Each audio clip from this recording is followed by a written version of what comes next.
Hello everyone, welcome back to our channel. In today's video, you're gonna see how to post a full pictures on Instagram. So to do that, let's head over to our Instagram application first.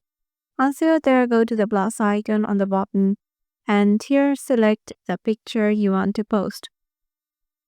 So I want to post this one. So what I will do is just to tap on next.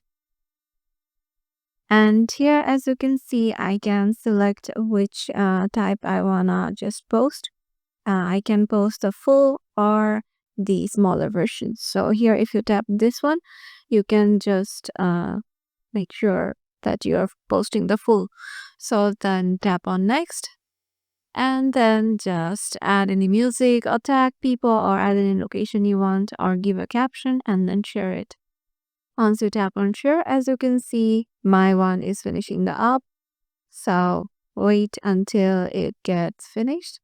And here, as you can see, my post is done and the whole picture is posted. So yeah, this is how you can post the full picture on Instagram. Hope this video will help you out and we will see you in the next video.